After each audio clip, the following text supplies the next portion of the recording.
Pronto, começamos a gravação, então. Então, vamos lá, pessoal. Hoje, então, é a nossa terceira e última parte de estabilidade, tá certo? E, além de ser a terceira e última parte de estabilidade, é a nossa última aula, né? Hoje é a nossa última aula do segundo semestre de 2021. Então, vamos situá-la, né? Hoje o tema é estabilidade relativa. E aonde que se aplica isso? Lembrando do final da nossa aula de segunda-feira. Muitas vezes eu tenho um sistema de controle do qual eu vou estabelecer, utilizando o critério de estabilidade de Hooke, qual é a faixa de valores para um dos parâmetros do meu controlador. Para um dos parâmetros do meu controlador. Só que isso daí, ele não garante aquilo que a gente chama uma estabilidade relativa, porque muitas vezes ele pode ter um fator de amortecimento muito baixo, fazendo com que o meu sistema oscile demais. Então, o que eu faço? Muitas vezes, em sistemas de controle, eu não quero exatamente definir a faixa simplesmente, mas eu quero também garantir exatamente o que está nesse gráfico.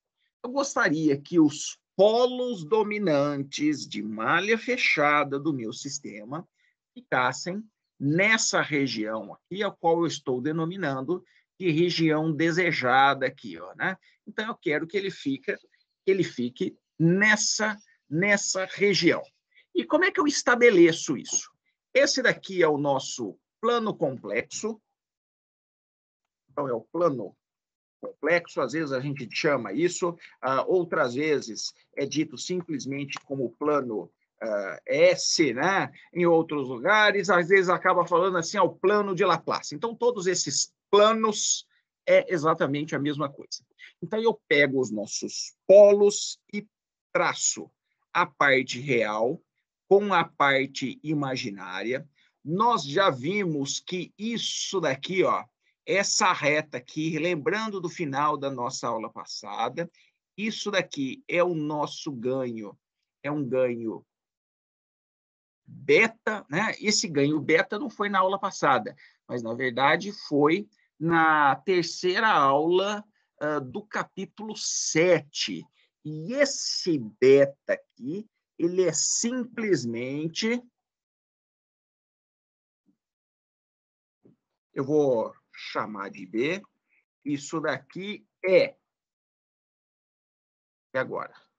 Eu não vou fazer besteira, eu vou lá buscar, lá no nosso capítulo, no capítulo 7, exatamente o que ele significa, para eu não falar, escrever. Eu estou com uma fórmula na cabeça, só que eu não sei se ela é de um jeito ou se ela é o inverso disso, né?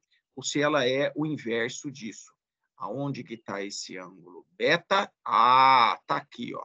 É o ângulo beta, então é a parte imaginária dos polos dividido pela parte real dos polos. E aí eu tenho, né? Esse daqui é o meu ângulo beta. Eu cancelo o ômega n aqui, o ômega n aqui, então meu ângulo beta só depende do meu fator de amortecimento. Então, agora sim eu consigo escrevê-lo de acordo aqui, né? O que é o nosso ângulo beta? É o fator de amortecimento elevado ao quadrado, elevado ao quadrado, só que tudo isso daqui elevado a 1/2, e aí isso daqui tem que ser dividido pelo fator de amortecimento. Então, isso daí é o meu ângulo beta. Então, interessante, só depende do meu fator de amortecimento, né? E aí, então, eu tenho aqui também uma coisa que eu posso definir como essa reta, e essa reta é importante no meu plano complexo, porque ele estabelece um valor real mínimo para os meus polos. E quais eram os mesmos meus polos? menos o fator de amortecimento multiplicado pela frequência natural, e aí é mais ou menos J, o nosso ômega B. Então, a parte real é menos o fator de amortecimento vezes a frequência natural. Ele está colocado aqui, e isso daqui, por um acaso, era o que vai na nossa exponencial, fazendo com que as partes que oscilam decaiam com essa exponencial. Isso significa que eu poderia estabelecer qual é o valor mínimo para a parte real dos polos. Tá? Aí que vem a questão. Como que eu uso essa característica que eu acabei de estabelecer, que é de falar, eu gostaria que os meus polos tivessem uma parte real mínima. Então, eu não quero, por exemplo, que ela seja 0,1, nem menos 0,2. Eu quero que ela seja, no mínimo, menos 1, por exemplo. Eu quero que ela valha pelo menos menos 1. Só que eu preciso usar o critério de estabilidade de Root para isso. E a gente sabe que o critério de estabilidade Root, ele visa estabelecer o seguinte: os meus polos que estão posicionados do lado de cá, ou que estejam posicionados exatamente em cima dessa linha, quer dizer, do meu eixo imaginário. E aí? Tem jeito de, ao invés de aplicar exatamente em cima do meu eixo imaginário, aplicar nesse eixo aqui? Esse meu mouse está bem ruinzinho. Tem jeito de estabelecer isso, e eu estou chamando essa distância aqui, ó, de menos sigma. Cuidado com essas definições, principalmente com o menos, o sinal de menos, hein? Cuidado. Já que aqui, a parte real daqui para cá é positivo, daqui para cá é negativo, por isso que eu estou falando menos sigma aqui. Tem jeito? Tem. Isso é feito através de uma translação no meu plano complexo. Parece muito complexo, mas, na verdade, é muito fácil de ser feito. Tá?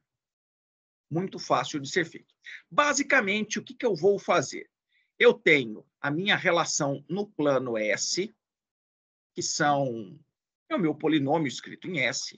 Eu vou trocar o meu plano, eu quero escrever agora em um outro plano,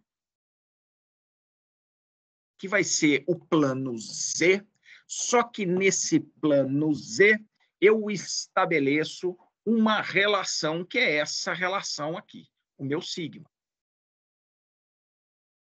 Então, resumindo, eu vou pegar o meu polinômio em S, vou substituir o S por Z mais sigma, e isso estabelece uma translação entre o meu eixo S e o meu eixo Z, de tal forma que eu passe a aplicar agora o meu critério de estabilidade Root não no plano S, mas no plano Z.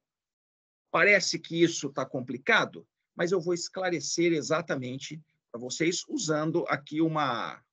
Deixa eu ver se eu acho uma parte da minha folha aqui relativamente branca. Ah, está aqui, ó. Está aqui. Vou fazer aqui exatamente isso que eu estou comentando com vocês. Então, primeiro, eu vou desenhar o nosso plano S.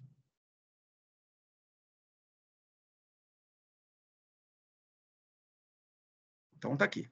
Nosso plano S. E, para não confundir, vamos colocar também o nome com a cor verde. Tudo bem que eu não tenho verde, mas vai ficar assim. Então, pronto. Agora, eu estabeleci, esse daqui é o meu plano S. E aí, eu havia dito que eu faço um deslocamento de sigma. Então, eu vim aqui e fiz um deslocamento de sigma. Aí, eu vim aqui, ó, menos sigma. E agora, eu vou desenhar aqui o meu plano Z, baseado nessa transformação que foi dado, de tal forma que ela foi definida como S igual AZ menos, ou melhor, mais o sigma. Cuidado com esses nossos sinais aí. Então, essa daqui é a minha correlação, e basicamente o que eu estou querendo fazer é isso que eu vou fazer aqui em azul. Olha só. Isso é, eu não quero mexer nesse plano S. Eu quero aplicar, porque o plano S, né, só para relembrar, ele vai estabelecer os polos que estão aqui em cima dessa linha, estão à direita dessa linha, ou estão à esquerda dessa linha, que é justamente a linha do eixo imaginário. Eu vou criar um outro eixo, ó, que vai ficar exatamente nessa posição aqui, vai ficar exatamente nessa posição aqui, de tal forma que esse daqui seja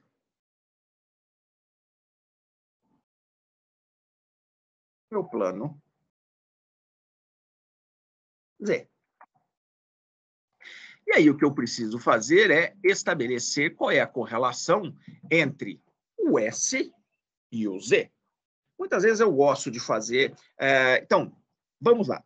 Como é que a gente estabelece, né? Vamos colocar também, além disso daqui, os nossos valores nos seus respectivos eixos. Então, esse daqui já está em azul. Lembrando, ó, esse daqui é 0, né? E para a gente não confundir as coisas de menos sigma, mais sigma, o que é, eu vou colocar um valor numérico. Então, vamos supor que o plano Z está aqui, é o 0. Esse valor aqui, este outro valor aqui, aqui eu tenho 0, e aqui eu tenho 1. Então, a relação vista pelo plano Z, aonde o plano Z está 0, ele vê o eixo imaginário do plano S como 1. Agora, eu vou pensar isso ao contrário. Isso é, eu vou olhar no meu plano S. O meu plano S, ele vê aqui como 0. O meu mouse aqui está... O meu mouse está doído. Eu vou usar o outro mouse. Não sei o que está acontecendo. Pronto. Então, está aqui, ó. Se esse é 0, quanto que vale esse? Bom, menos 1. Menos 1. Ótimo. Essa daqui, então, é a relação que eu preciso pensar e verificar se está certo com esse S igual a Z mais sigma. Quer dizer, o quanto eu defasei para cá. E para a gente entender também o que é o menos ou mais sigma ali. Se eu estou no plano S, o S é 0. Ele tem que estar no menos 1, só que no plano Z tem que ser 0. Então, qual seria essa nossa relação? Então, nesse caso, a nossa relação é dada por SZ menos Z menos 1. Vamos ver se essa nossa relação de transformação... deixa eu mudar essa cor aqui para ficar completamente diferente das demais. Então, vamos ver se essa relação de transformação de S para Z está correta, né? Olha só, o S. Quando o S é 0, o Z vale 1. Quando o Z é 0, o S vale menos 1. Então, está correto a nossa mudança. Então, cuidado com esse mais sigma. Esse mais sigma, ele vai sempre fazer a translação do eixo S para o Z. Só que aí, se eu uso um sigma negativo aqui, isso daqui tem que entrar como menos sigma, que foi o caso de S igual a Z menos 1. Então, eu consigo fazer esta mudança. E aí, o que eu faço? Eu aplico meu critério de estabilidade, não em S, mas no plano Z. E aí, no plano Z, ele vai estabelecer para mim as raízes que estão, os polos que estão para o lado de cá, os polos que estão para o lado de cá, ou os polos que estão exatamente em cima desse ponto aqui. Isso significa, então, que eu consigo distinguir exatamente se eu consigo ter um determinado parâmetro de tal forma que a minha malha fechada tenha um valor mínimo para a parte real dos polos. Antes de ser, só como curiosidade, né? Antes de ser aplicado para critério de estabilidade isso, vamos lembrar, o critério de estabilidade nasceu mais ou menos em 1880, 1890. Mas esse método de polinômio já existia há muito tempo. O que eles faziam? Como é que eu sei aonde vai estar a raiz de um polinômio? Se eu tenho um polinômio de alta ordem e não conheço. Bom, teoricamente, eu posso fazer essas mudanças por faixas. Isso é, eu calculo no plano S, vejo quantos estão à direita ou à esquerda dele. Modifico para cá. Se por um acaso, no meu plano S, ele me falar que tem duas raízes para o lado de cá, uma raiz para o lado de cá, e eu aplicar esse daqui, e ele falar que aqui tem uma raiz para o lado de cá e duas para o lado de cá, como uma delas eu sei que está desse lado, com certeza uma delas está entre -1 e 0. Então, é um jeito de se conseguir as raízes de um polinômio sem que ter, né, conseguir calcular as raízes, já que esse cálculo de raízes ele veio há pouco tempo, né? Há muito tempo já na parte matemática, só que era muito difícil de ser feito, né? Então, pode ser usado esse método para fazer isso daí. Mas vamos lá. Voltando para o nosso caso, então, do critério de estabilidade de Routh, fazendo a nossa mudança. Primeiro exemplo, o exemplo de aplicação típica. Para o polinômio abaixo, verificar se há raízes localizadas à direita de -1, utilizando o critério de estabilidade de Routh. Então, qual que é o meu polinômio?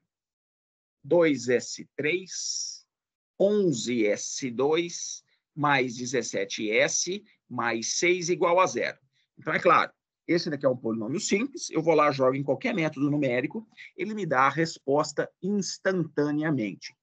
Mas a proposição do problema é usando o critério de estabilidade de Routh. Eu quero saber quantas raízes estão à direita de -1. Então, vamos lá. Como é a localização em -1? Então, eu vou fazer a mudança S igual a Z -1. E aqui é a dica para vocês, né? E isso ocorre muito na prova. Erro durante a substituição. A gente vai expandir isso daí.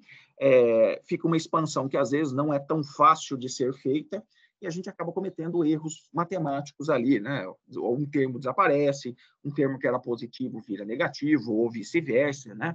Então, eu gosto, muitas vezes, de organizar muito bem. E uma forma de se organizar para não errar é fazendo exatamente isso aqui, ó. 2 vezes Z menos 1 ao cubo. Então, eu peguei isso daqui, expandi, deu exatamente esse polinômio aqui. E aí, 11Z menos 1 ao quadrado, que é dessa parte aqui. A sua expansão está aqui. 17Z menos 1 também está aqui. E, é claro, não posso esquecer esse termo aqui, né? Não posso esquecer esse termo aqui, que não tem nem S, então, consequentemente, ele não vai ter Z. Mas precisa ser colocado aqui. Aí, pronto. Agora eu vou somar todo mundo de um jeito em que eu não consiga me perder, né? Então, 2Z ao cubo, 5Z2, somando isso daqui deu Z, somando tudo isso, menos 2. Então, meu polinômio é 2S3 mais 5Z2 mais Z menos 2. Características importantes. Olha o sinal de menos aqui. Se aparecer um sinal de menos nos coeficientes do meu polinômio, na presença de outros coeficientes positivos, eu afirmo para vocês que pelo menos uma raiz terá parte real posicionada à direita de -1. Pode ser 2 raízes, pode ser inclusive as 3 raízes. Mas eu digo para vocês que pelo menos uma vai ter. Por que isso daí? Porque esse termo deu negativo. Esse termo aqui deu negativo. Agora, vamos lá. Vamos verificar quantas tem aplicando o critério de estabilidade de Routh.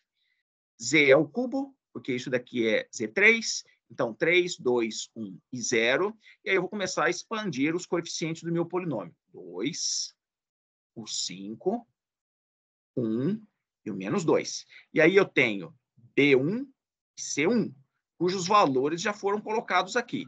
Mas só para a gente relembrar, quanto que é o B1? Ó? B1 é o azul. O azul ele se calcula 5 vezes 1, menos 2 vezes menos 2. Então, 2 vezes menos 2, só que é menos isso. Então, nós temos 4 mais 5, 9, dividido por esse daqui, 9 quintos. Por isso, 9 quintos. O C1. O C1 é esse vezes esse, B1 vezes menos 2, menos 5 vezes 0, dividido pelo B1, então sobrou o menos 2. Isso significa, ó, 2, 5, 9 quintos, menos 2. Então veio positivo, positivo, positivo, negativo. Um negativo significa que tem uma raiz com parte real maior do que 0 no plano Z. E no plano S, significa que ele tem uma raiz à direita de menos 1. Vamos verificar isso daí, se é isso que eu estou dizendo é verdade? Vamos primeiro calcular no nosso plano Z. Então, as raízes cujos coeficientes do meu polinômio são 2, 5, 1 e menos 2. Aqui, ó, raiz com parte real positiva, né? Raiz com parte real positiva. Agora, isso em Z. Agora, vamos calcular em S. Aonde estaria isso daí? 2, 11, 17 e 6.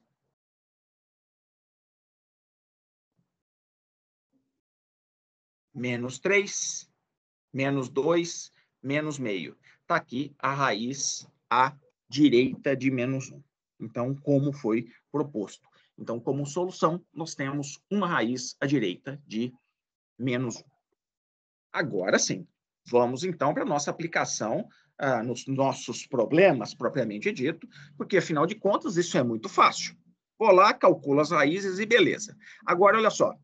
Para o sistema abaixo, determinar o valor de Kp para que o sistema em malha fechada possua polos com parte real menor do que menos 1. Né? Pessoal, os dizeres sempre demonstram, às vezes, alguma coisa que é meio chato da gente compreender, né? E às vezes a gente não entende. Menor que menos 1, o que o professor está querendo dizer? Que no meu plano S, aqui está o menos 1, aqui está o menos 1, e eu quero estabelecer qual o valor de Kp. Então, eu vou traçar essa linha aqui, de tal forma que os meus polos de malha fechada, com certeza, estejam localizadas à direita, à esquerda de menos 1. E cuidado com os dizeres. Quando foi colocado menor, o menor, este termo aqui, ó, eu estou excluindo raízes, no caso são os polos de malha fechada, com parte real exatamente igual a menos 1. Então, inclusive, isso eu não quero. Né? Inclusive, isso eu não quero. Então, vamos lá para o nosso problema. G de S, 6 sobre 2S3, 11S2, mais 17S, mais 6. Primeira coisa que eu preciso fazer é a nossa malha fechada. Então, aqui não foi dito quanto vale o nosso H, está faltando aqui. O H de S vai ser um sensor ideal, então H de S igual a 1. Nossa malha fechada, MG, 1 mais MGH. Então, está posicionado aqui, está aqui o nosso G, está aqui o nosso M e o nosso H é unitário, né? O H aqui é unitário, por isso que não foi colocado aqui, mas resolvendo isso daí, então cuidado com o jeito que a gente resolve, está aqui, né? Pronto, essa daqui é a minha solução. Agora, o que eu devo fazer? Olhar apenas o meu denominador. Então, fui lá, peguei o meu denominador, separei ele aqui embaixo. Separei ele aqui embaixo. Agora, vamos lá. Qual que é a minha substituição? Eu quero menos 1, então S igual a Z menos 1. Então, S igual a Z menos 1. Cuidado com essas contas. Sugiro que seja feito do jeito que for mostrado o problema 1, para vocês não errarem em conta na hora que fazerem isso. Ah, mas agora vai ter o KP. Não tem problema. Não tem problema. Pode deixar exatamente disso daí. Bom, fiz a passagem para cá, e aí eu cheguei neste meu polinômio aqui. Cheguei aqui nesse meu polinômio. Posso analisar já? Sim, posso sim. Porque ele estabelece o seguinte: a condição do critério de estabilidade de Root me fala que não pode ter um número negativo na presença de outros positivos. Então, olha só, se esse daqui é positivo, esse tem que ser positivo e esse tem que ser positivo. E interessante, isso daqui não depende de KP.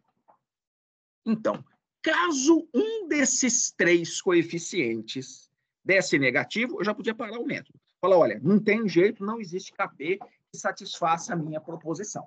Né? Mas, no mínimo, eu sei e olho para cá, ó, que 6KP menos 2 tem que ser maior do que 0. E isso vai ter que aparecer no meu critério de estabilidade de Root na hora que eu aplicar. Né? Bom, então vamos lá. Z3,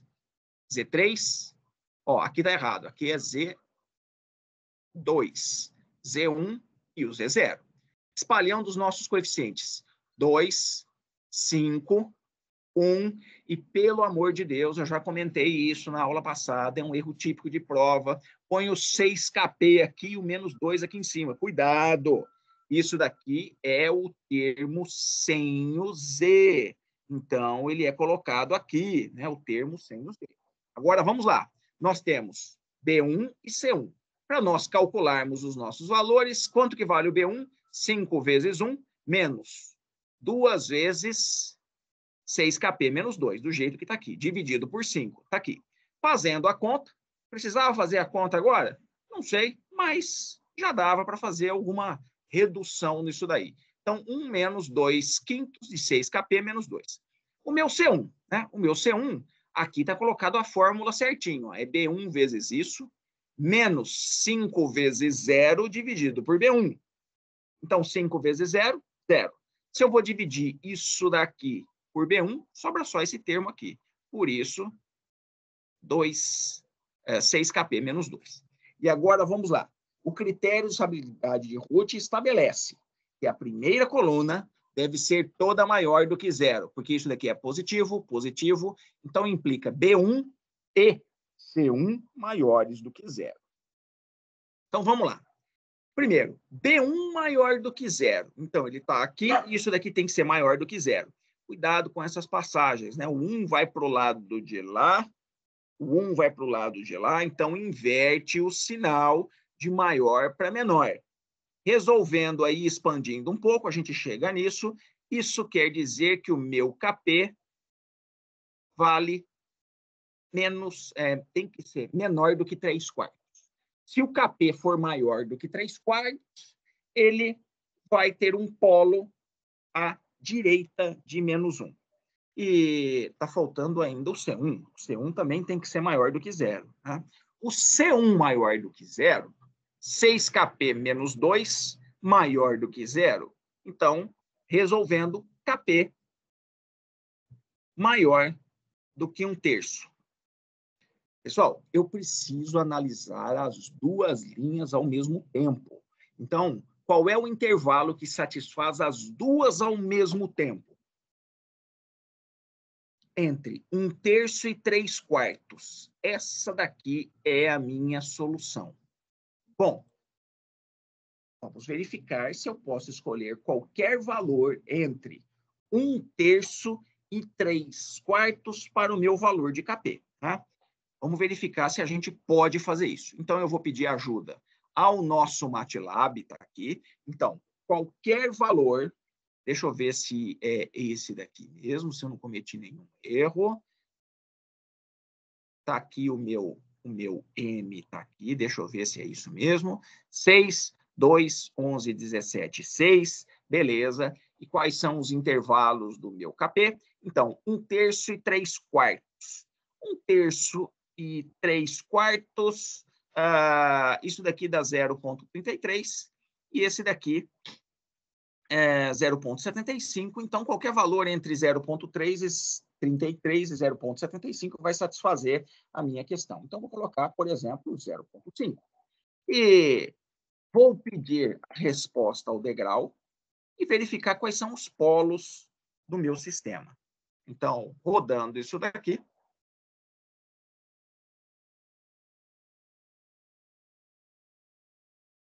nosso sistema original, o sistema realimentado pelo nosso KP, e olha só os nossos valores aqui, ó. Menos 3,38 e aqui menos 1,06. Né? Então, muito próximo de 1, muito próximo de 1. Vamos ver o que acontece nos nossos limites. Isso é, em 3/4,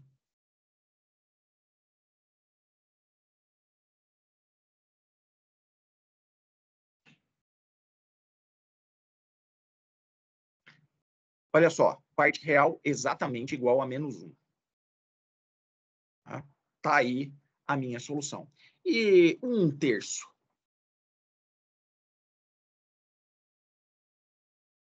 Também vai dar exatamente menos 1.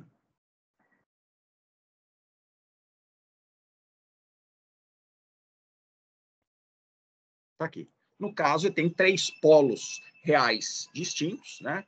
E o menor deles igual a menos 1.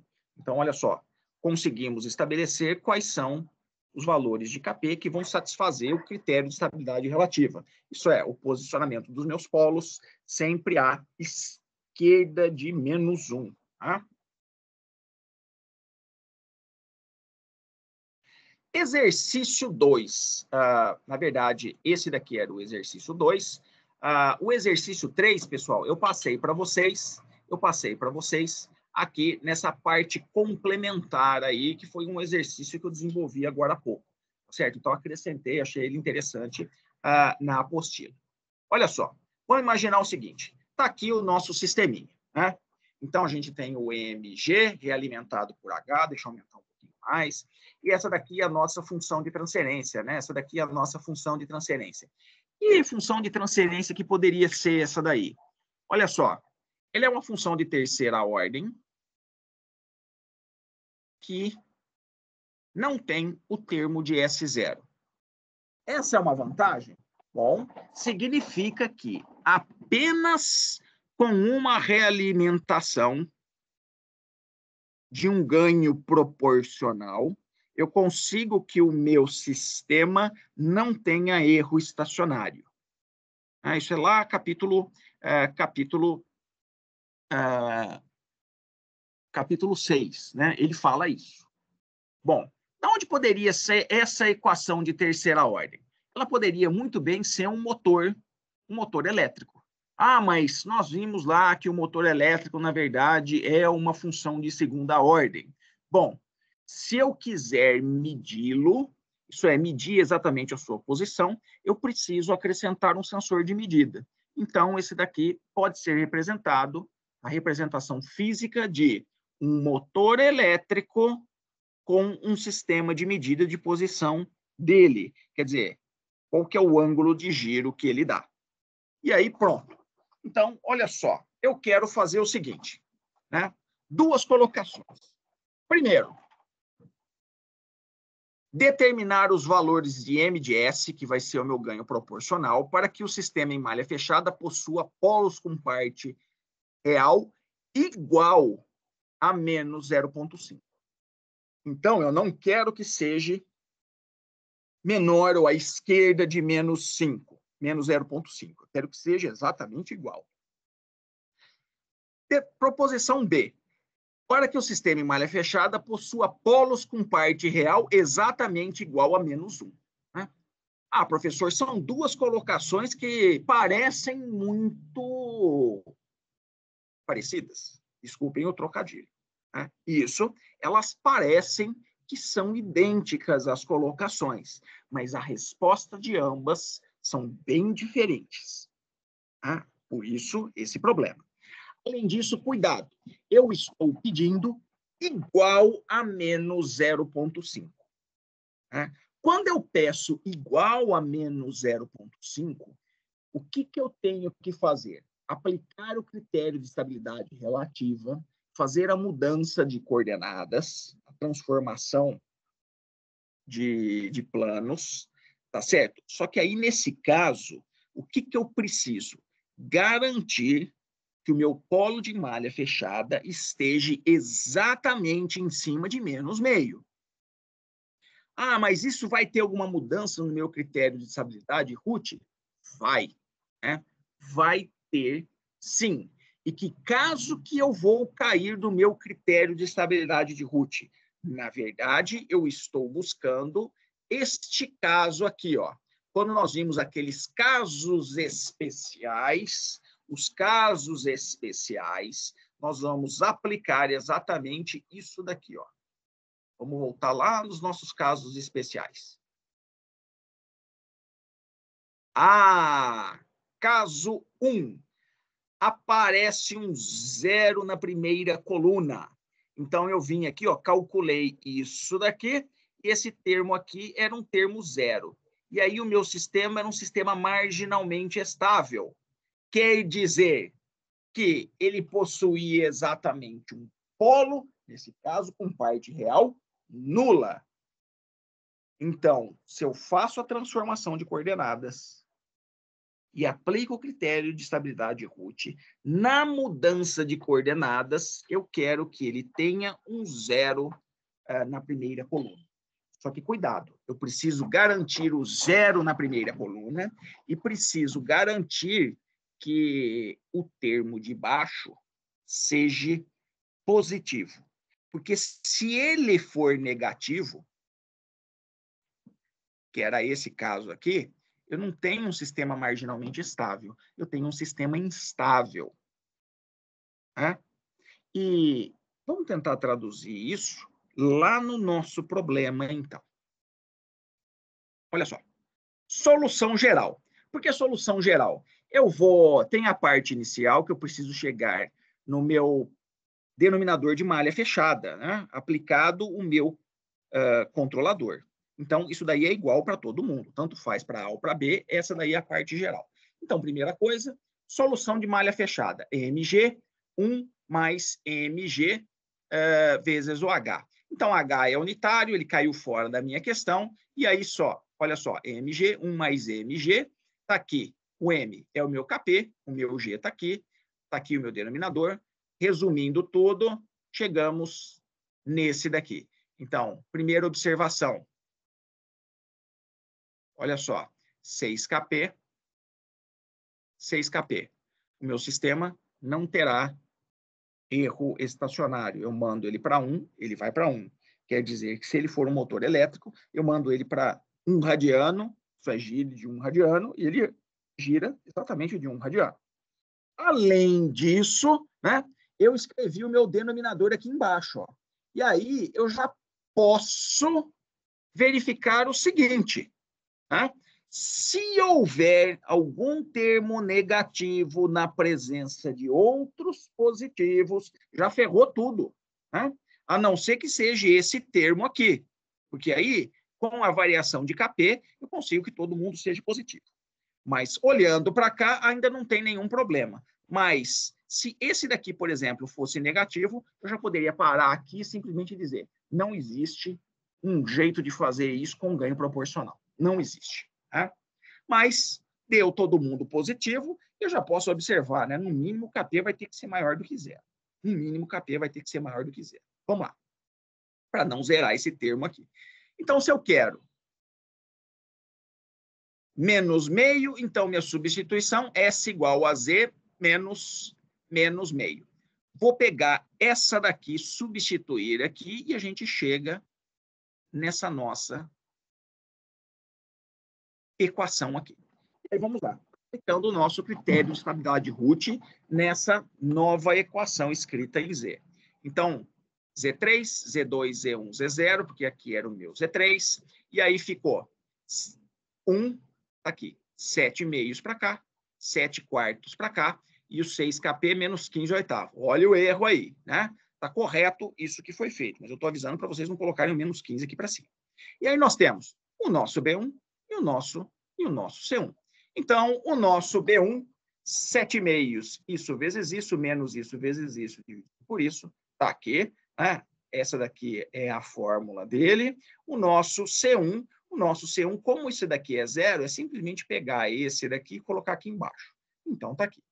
E aí, vamos lá. Para que o meu sistema tenha exatamente um polo com parte real menos meio, eu preciso que ele tenha um zero na primeira coluna. Um zero na primeira coluna. Né? E eu preciso garantir que isso não seja um sistema instável. Né? Então, por exemplo, se o B1 for zero, esse daqui não pode ser um número negativo. Né? Então, vamos lá. Vamos fazer essas nossas contas. B1 igual a zero. Se o meu B1 for igual a zero, isso daqui precisa ser igual a zero. Então, igual a zero, resolvendo o meu Kp igual a 8 sextos. E aí, vamos lá. Se o meu B1 é igual a zero, o meu C1 obrigatoriamente tem que ser maior do que zero. Ele não pode ser menor do que zero, ele tem que ser maior do que zero. E aí, vamos lá. C1 maior do que zero.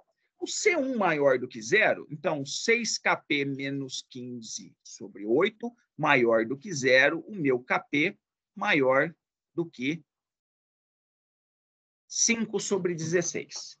E aí, então, eu vou analisar. Olha só, ele fala o seguinte. Se o meu Kp for maior do que 5 sobre 16, C1 é maior do que zero. Se o meu Kp for igual a 8 meios, eu zero o B1. Então, essa daqui, com certeza, é a minha solução, já que isso sendo satisfeito como 8 sextos, ele é maior do que 15 e 16, então o B1 igual a zero e o C1 maior do que zero. Então, a minha solução final, 8, 16. Mas, espera aí, e se fosse ao contrário? Quer dizer, eu vou zerar C1 e não vou zerar o B1. Quer dizer, eu quero B1 maior do que zero. Só que se eu fizer o B1 maior do que zero, obrigatoriamente eu tenho que fazer o C1 igual a zero.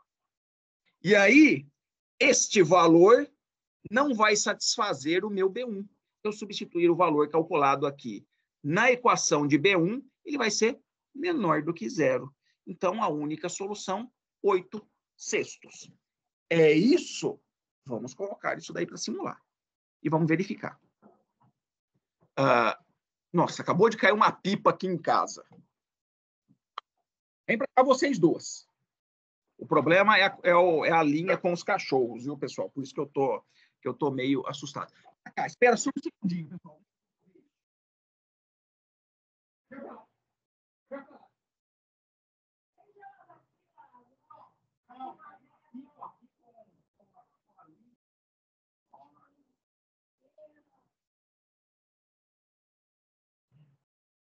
Vamos ver nós dois.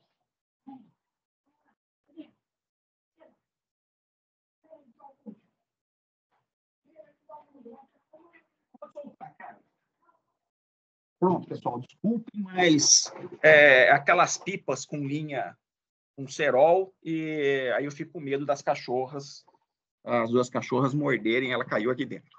Bom, então vamos lá para simular isso daí, vamos ver se essa solução aqui dá certo. Então, deixa eu ver qual era a nossa proposição inicial. Era esse daqui. Isso, 6, 1, 5 e 6. 1, 5 e 6, colocando o nosso KP exatamente em 8 sextos, né? 8 sextos. Então, eu vou parar a minha simulação aqui. Vamos ver o que é que vai mostrar aqui no MATLAB. Pronto. Olha só. O meu sistema, a minha malha fechada com 8 sobre 6. Está aqui o meu resultado. E aqui, olha só os polos exatamente com menos 0,5. Então, satisfazendo o nosso problema. Bom, mas restaria ainda verificar o seguinte: por que o outro resultado não vai dar certo? Quer dizer que o polo não vai ser exatamente menos 0,5? Vamos verificar o que é que acontece, né? Nunca tentem fazer isso sem antes ter resolvido isso, né? E isso daqui está sendo de bate-pronto. Então, vamos torcer para que dê certo. Deixa eu ver aqui.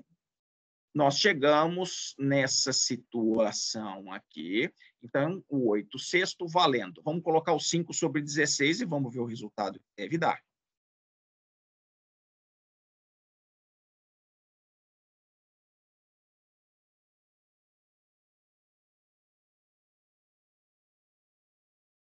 Isso.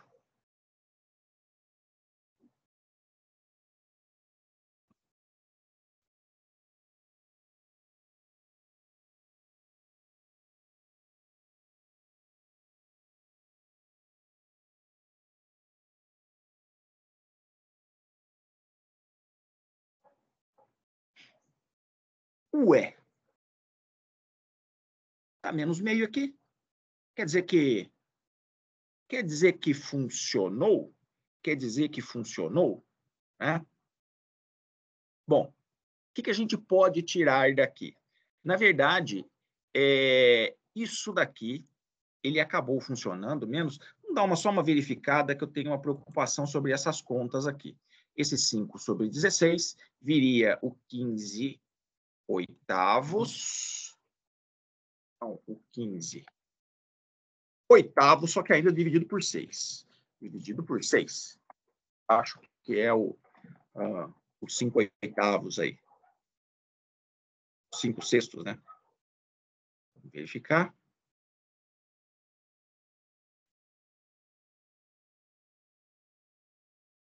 Isso. Está correto, né? Vamos tentar entender o que é que aconteceu. O que o meu método falava? Bom, ele dizia que eu queria uma raiz menos 0,5. Essa daqui ficou em menos 1,1, essa daqui em menos 3,4. Então, acabou funcionando, apesar do meu critério de estabilidade de Root dizer que não seria possível, né, porque, afinal de contas, vamos voltar aqui, aquela coisa, se esse daqui, ele exige o B1 maior do que zero, ó, se fosse B1 maior do que zero, isso daqui seria KP maior do que 8 sextos.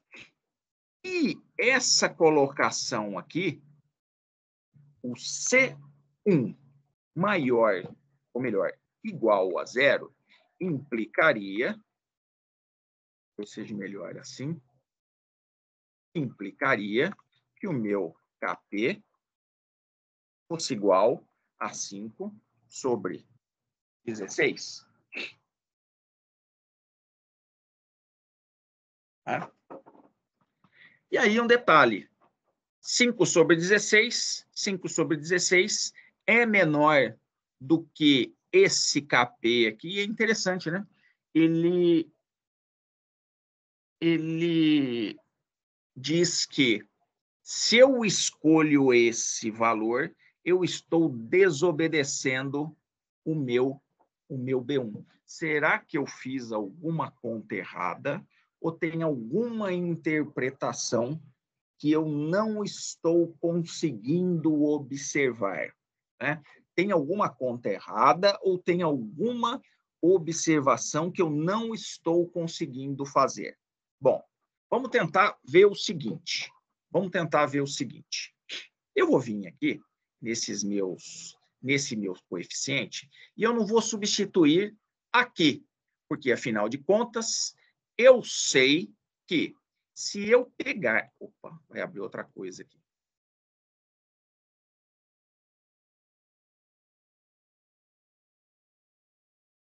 Isso. Está aqui o meu polinômio. Então, quanto que foi meu KP? 8 sextos. Né? 8 sextos. Agora eu vou calcular as raízes de esse polinômio aqui. 1, 5, 6 e 6 multiplicado por KP. Pronto. Par complexo conjugado, um par complexo conjugado, menos 0,5. Agora eu vou fazer o meu KP igual a 5 oitavos. É isso mesmo? 5 sobre 16.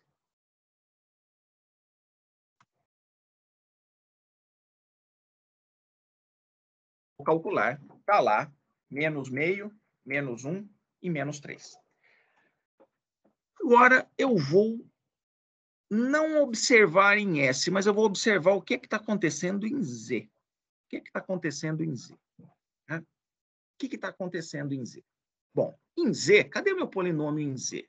Meu polinômio em Z está aqui. Então, eu vou repetir os mesmos cálculos.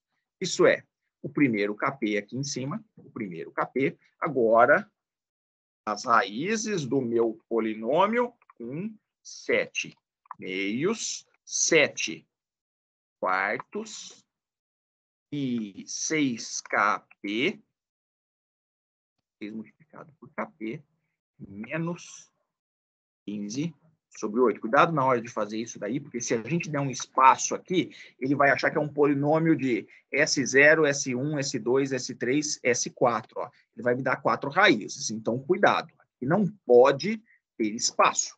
Tá? Bom, vamos calcular isso daí. Deu exatamente 0. Né? Deu exatamente aquilo que eu queria. Olha só. Que foi colocado. Em Z, eu tenho 0 aqui. Agora, eu vou calcular o outro valor. Né? O outro valor. 5 sobre 16. 5 sobre 16. Vamos calcular esse daqui. Opa. O que ele fez? 0 menos 2,8 e menos 0,6. Engraçado, porque será que eu estou fazendo a conta errada aqui? Será que eu estou fazendo a conta errada aqui? Eu estou achando que eu estou fazendo conta errada. Eu acabei de fazer esse nosso problema. Será que não é 5 dividido por 16? Será que não é 5 dividido por 16? Olha só, 15 dividido por 8 e esse daqui ainda dividido por 6. É exatamente isso. É exatamente Professor, isso. Sim? ali, se você fizer o B1 maior que 0, né? Na Aham. observação, o KP vai ficar menor do que 8 sextos. Espera aí. Repete para mim. Vamos lá. O Se B1 o B... é isso. Aham, Se fizer o B1 maior que 0, como o KP ele está com aham. sinal negativo, na verdade vai ficar KP tem que ser menor do que 8 sextos. Aí vai satisfazer. Ah! Tá certo. Então, quer dizer, nessa minha análise, eu acabei errando, porque tenho menos. Olha, bem observado, bem observado. Estava tentando achar um erro aqui, mas você indicou muito bem. Olha só, é esse menos aqui, ó, verdade. Esse menos aqui, aplicado a isso daqui, né, vai inverter o meu sinal. Então, isso daqui seria menor que, não é? Opa, desculpem, isso daqui teria que ser maior que zero. Então, o maior que zero, ele vem para cá, e isso daqui, então, inverte, seria o menor. Então, ele me diz que tanto este valor quanto esse valor vão satisfazer a minha colocação. Então, deixa eu corrigir aqui embaixo. Bem observado. O B1 maior que zero, KP menor do que 8,16 e o C1 igual a zero, o KP, então, seria 5,16. Então, tanto o 8,16 funciona, quanto o 5,16 funcionam, né? E já que aconteceu isso, olha só, um valor ele ficou assim, estabilizou em 14 segundos.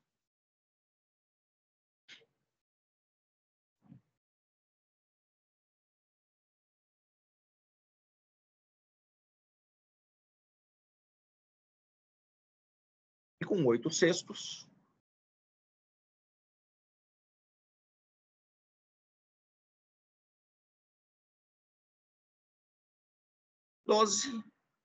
Mas, se isso for um motor que eu gostaria, por exemplo, de um motor CNC, né? Qual dos dois resultados eu poderia pegar?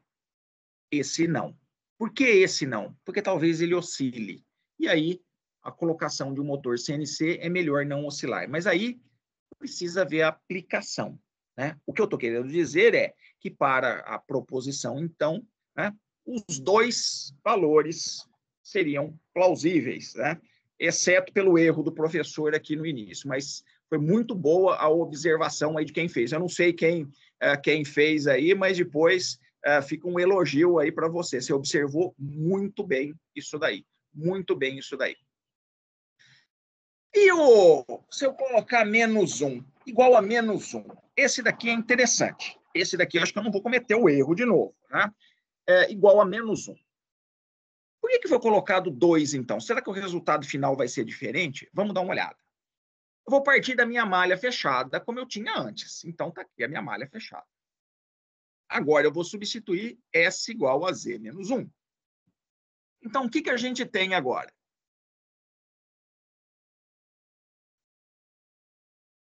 Está aqui o meu polinômio. Aonde eu já posso observar? Ó, esse menos Z. Quer dizer que então ele vai estragar tudo. Vai. Poderia parar aqui a minha análise e dizer que não existe KP que vai posicionar os meus polos em -1? Sim. Poderia dizer exatamente isso. Não existe KP que vai satisfazer a minha proposição. Por que isso daí? Porque eu tenho a presença de um negativo junto com outros coeficientes positivos, e eles são todos independentes de KP. Então, o KP não influencia nesse daqui. Não influencia nesse daqui. Né? Sendo assim, poderia parar o meu método. Só que aí uma coisa, isso é verdade se eu aplicar o método? Ele vai ficar claro para mim que, aplicando o método, isso não vai acontecer, quer dizer, eu não vou conseguir encontrar o nosso KP? Então, vamos lá. Espero que eu tenha acertado a análise daqui para frente. Então, vamos lá colocando a nossa análise. Ó. Z3, Z2, Z1, Z0, 1, 2, menos 1, 6KP menos 2. 6KP menos 2. Aí nós vamos calcular o nosso B1 e o nosso C1. O que é o B1? O B1 é 2 vezes menos 1, menos 1 vezes isso daqui. Então, está colocado aqui, dividido por 2. Então, vamos ver aqui os nossos agora. Vou ficar atento aos nossos sinais, né? Principalmente na análise que se segue. Então, ficou desse jeito aqui, que é o meu C1 exatamente igual a esse daqui. Então, vamos lá. 1, 0, sem ter mudança de sinal. Então, primeira colocação. B1 igual a 0. B1 igual a 0. E o C1 tem que ser maior do que 0. Então, vamos ver o B1 igual a zero. O B1 igual a zero, eu tenho essa expressão aqui, ó. Tenho essa expressão aqui. E aí o menos 1 vai para o lado de lá, então por isso que ficou o menos 2 aqui. E aí eu tenho o menos 2 aqui, né, porque eu vou multiplicar. Esse daqui passa para o lado de cá, esse daqui vem multiplicando, por isso menos 2. E aí menos 2, KP igual a zero. KP igual a zero. Bom, KP igual a zero, vamos ver o C1. Tudo bem, ele poderia ser, né? Mas estaria condizente um KP igual a zero? A gente já poderia simplesmente também parar e analisar isso daí. Espera aí, KP igual a zero, eu não tenho nem sistema de controle? Começa assim. Né? Mas vamos ver a parte numérica do problema que nós chegamos. C1 maior do que zero. C1 maior do que zero, 6KP menos 2 maior do que zero, KP maior do que 1/3. Então, se eu for falar que ele tem que ser zero aqui, né? Ele tem que ser zero aqui. Para ele ser zero aqui, ele é menor do que 1/3. E se eu inverter agora, né? Então, se eu inverter agora, quer dizer, isso daqui tem que ser maior do que zero. Então, esse daqui tem que ser maior do que zero. E esse daqui sendo igual a zero. Então, isso daqui maior do que zero. Então, agora vem o sinal de menos aqui, ó. Esse sinal de menos vai para lá, ele vem para cá. Então, ele vai ficar positivo. Ele vai ficar positivo. Eu vou multiplicar por 2, ele vai multiplicar, vai ser positivo. Só que aí eu tenho menos, inverte o meu sinal. Então, aqui vai aparecer menor do que zero. Tá? E o C1 igual a zero. Bom, C1 igual a zero, o meu KP vai ser igual a 1/3. Então, não consigo compor uma solução que faça isso. Então, e aí? Qual é a minha resposta final? A minha resposta final é: não existe KP que satisfaça a proposição do polo em malha fechada ser igual a menos 1. Com esse meu problema. Tá? Então, mostrei para vocês que a análise do critério de Ruth também pode acontecer isso. Quer dizer, não existe. Eu vou deixar uma pergunta aí no ar. Será que se tivesse um TD, isso seria possível? Uma boa pergunta para uma prova, né? Mas, enfim. Por que o TD? Porque o TD vai agir no termo de S. Então, talvez ele conseguisse, adicionando amortecimento, um determinado valor de TD, consiga satisfazer essa colocação. Interessante isso, né? Interessante isso. Mas, por final, eu quero comentar esse problema aqui, para nós terminarmos a nossa aula de novo, de hoje, né? Não de novo. O que ele fala? Determinar o valor de C de t com o tempo tendendo ao infinito. Tá? Para a função de transferência abaixo. Está aqui. Considerando R de t uma entrada de grau unitário. Verificar se o limite existe. O que eu estou querendo dizer com isso daí? Vocês lembram o nosso teorema do valor final? Ele dizia o seguinte, que eu posso calcular isso em Laplace desde que o meu limite exista. E até o presente momento, eu não sabia se ele ia existir ou não, a não ser que eu fizesse a transformada inversa. A não ser que eu fizesse a transformada inversa. Mas agora, com o nosso critério de estabilidade, eu posso verificar se o meu sistema é um sistema assintoticamente estável. Se o meu sistema for um sistema assintoticamente estável, junto com uma entrada que é uma entrada contínua, quer dizer, a minha entrada não oscila, eu consigo provar que o meu sistema ele tem um valor final sem calcular a transformada inversa. Espera aí. Isso quer dizer o seguinte, que basicamente, para verificar se o limite existe, agora eu posso usar o teorema em Laplace, quer dizer, se é uma entrada unitária, é só fazer o S igual a 0. Então, isso daqui vai para 3/7. E se ele existe ou não, é só verificar se o meu sistema é assintoticamente estável. Exatamente isso. Então, é verificar se o meu sistema é um sistema assintoticamente estável. Calculem as raízes e apliquem, ou calculem os polos e apliquem o critério de estabilidade de Routh para ver se eles conferem. Mas eu vou explicar para vocês o que eu estou querendo dizer através das simulações.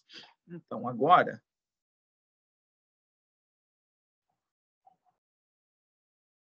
olha só. Exercício 2. Então, eu tenho 3 problemas, são 3 funções de transferência. Então, e eu estou falando assim, ó, limite existe, limite não existe e limite não existe. E aí, eu peço o traçado da resposta ao degrau unitário dos 3 problemas. E eu também dou uma olhada qual que é os polos. Olha só. Então, eu vou rodar esse programa aqui. Primeiro, a gente vai fazer a análise através da resposta e depois a gente volta a dar uma olhada propriamente nos nossos polos desses meus sistemas. Então, olha só. Todas elas sofreram uma entrada degrau unitário. Então, eu tenho. E não consigo traçar todo mundo junto, porque senão elas simplesmente desapareciam aí no meio, né? Principalmente por causa dessa daqui, ó, do GB. Então, o GA, ó, saiu de 0, foi para 1. Esse daqui, ele saiu de 0 e foi para infinito. Essa daqui, ela saiu de 0 e ficou oscilando eternamente. Vamos fazer uma provocação para o MATLAB. Ele fala qual que é a resposta de regime permanente.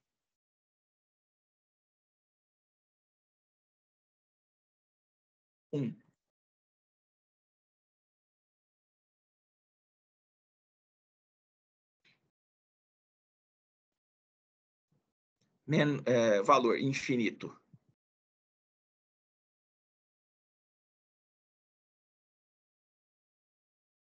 Não é o settling time. É o settling time, o tempo de acomodação. Né? Esse daqui, infinito também. Quer dizer, não tem. Né? Pronto. Agora, vamos lá. Estabilidade segundo entradas e saídas. Se para uma entrada limitada, a minha saída limitada, ela for limitada, pode ser muito grande. Mas se ela for limitada, o meu sistema é considerado assintoticamente estável. Então, eu tenho assintoticamente estável. Esse daqui está me parecendo também que é assintoticamente estável. Né? E esse daqui, ele é instável. Então, eu já descobri uma entrada que ele vai tender para o infinito. Mas, olha só, essa daqui é um sistema que oscila eternamente. E aí, o que vai acontecer? E se a minha entrada desaparecer depois de um certo tempo? Então, ela só existir durante um período de tempo. Isso quer dizer que ele cai na condição de perturbação passageira. Então, a minha perturbação passageira é uma entrada de grau unitário, depois ela desaparece. Esse meu sistema aqui, eu não fiz essa simulação, mas esse meu sistema, ele vai para 1, depois ele vai para 0. Então, ele estava parado em 0 e ele voltou para 0. Esse daqui ele vai para o infinito. Ele vai para o infinito. Né? Ele nunca mais vai voltar para 0. Esse daqui, ele vai ficar oscilando eternamente, mesmo que a minha entrada não ela desapareça com o tempo. E aí, então, eu tenho esse daqui, ele é assintoticamente estável, esse foi para o infinito, e esse ficou eternamente oscilando. O eternamente oscilando é marginalmente estável. Então, eu tenho um sistema assintoticamente estável, instável, e esse daqui, um sistema marginalmente estável. Vamos dar uma olhada, então, nos polos. GA. 3 polos assintoticamente estáveis. O GB. Opa. Um par de polos complexos conjugados instável, porque a parte real é maior do que zero. E o meu GC?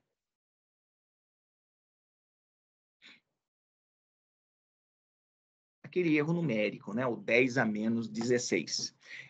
Então, eu tenho um par de polos puramente imaginários. Isso me caracteriza um sistema marginalmente estável.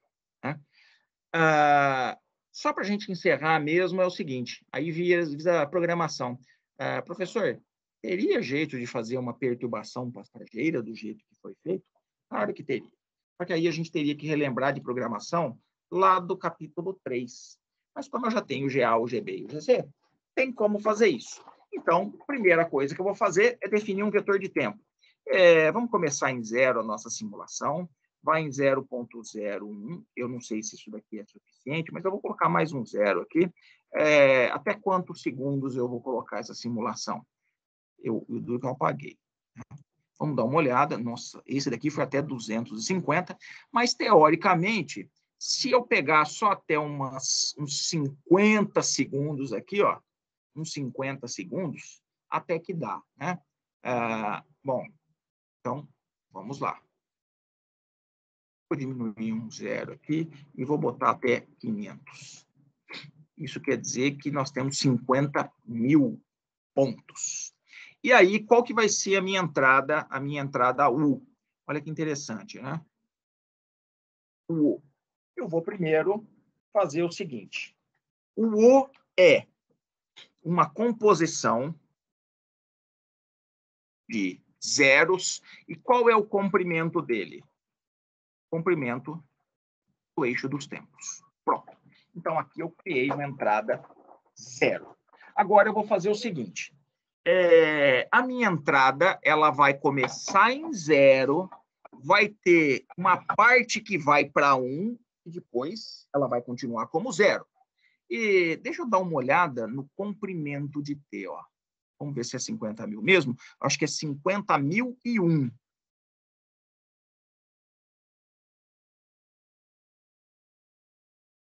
Olha lá, 50.001. Então, eu vou fazer o seguinte. O U de vamos pensar, aí eu não sei, eu vou ter que chutar. Por exemplo, os 100 primeiros vão ser 0, os 100 até os 1.000 serão iguais a 1. E isso daqui é... Qual que é o comprimento? Eu acho que deve ser o comprimento de 900. Deve ser o comprimento de 900. Só que isso daqui tem que ser 1, e aqui tem que ser 1, só para ver o que eu estou fazendo aqui, ó. Quando eu fizer assim, ó, zeros, 1,10, ele vai fazer isso daqui, ó.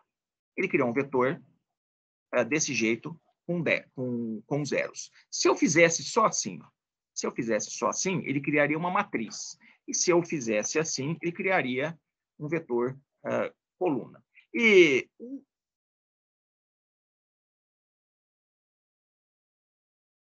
antes é 1. Será que tem o de 2? Não, não tem o de 2. Mas e se eu quisesse o de 2, professor, como é que eu faço? 2 multiplicado por 1. Pronto, está feito aí o nosso vetor. Então, teoricamente, isso daqui deve funcionar. Isso daqui deve funcionar.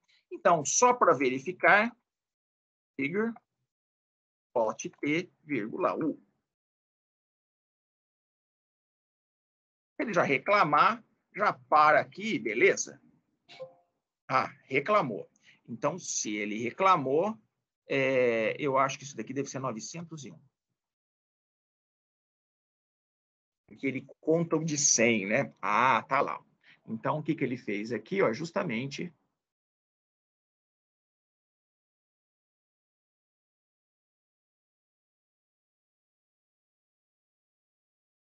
Olha lá, ele começou em 0, depois ele foi para 1 e depois ele voltou para 0. Um dos jeitos legais de fazer isso, às vezes, é esse comando aqui, ó, stem.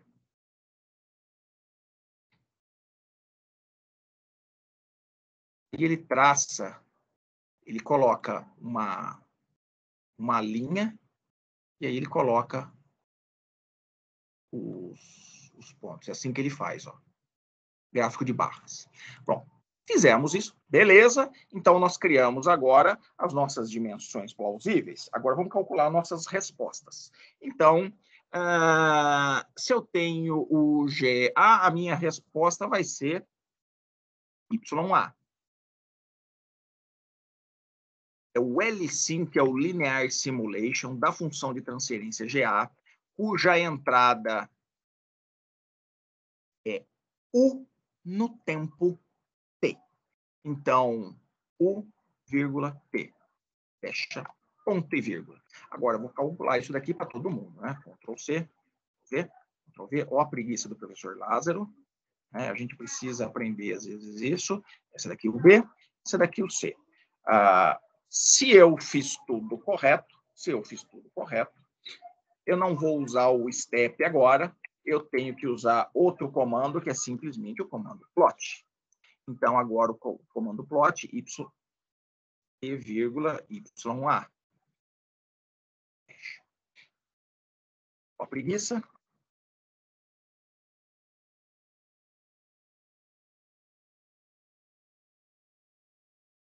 Esse daqui é o C, esse daqui é o B. Se não chover, isso dá certo.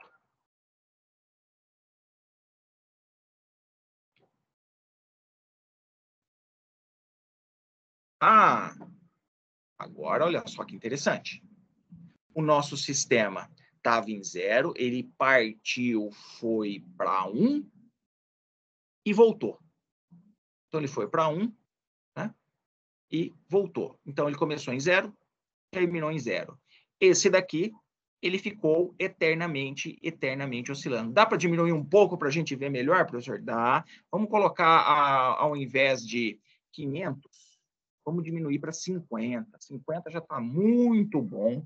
50 já está muito bom esse comprimento aí, né?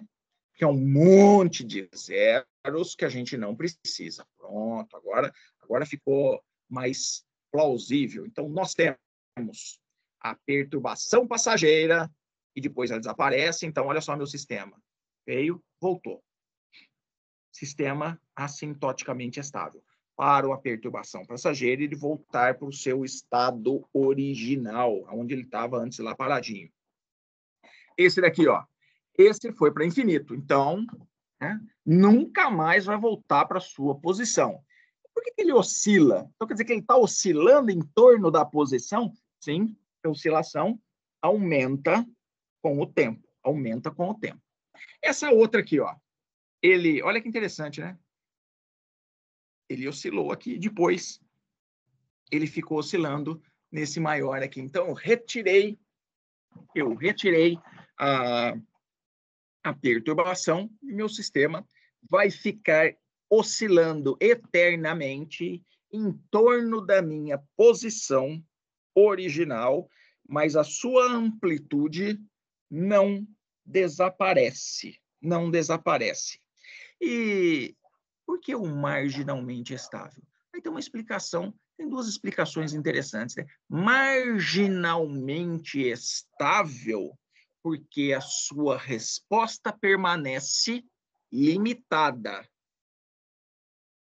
Permanece limitada. Exceto para uma única frequência de excitação. Não se esqueçam disso. Né? Então, é um sistema que, no fundo, a gente fala que ele é um sistema, ele não é instável, ele é um sistema estável. Mas dentro da estabilidade, ele é caracterizado como marginalmente, para falar que tem essa oscilação. E ele é estável para todas as entradas, exceto a entrada que contém a frequência do seu polo. Aí a sua resposta vai tender para o infinito. Né? Então, se eu excitar o meu sistema marginalmente estável, na sua frequência natural, ó, na frequência natural do polo que possui parte real igual a zero, a resposta desse sistema vai tender para o infinito.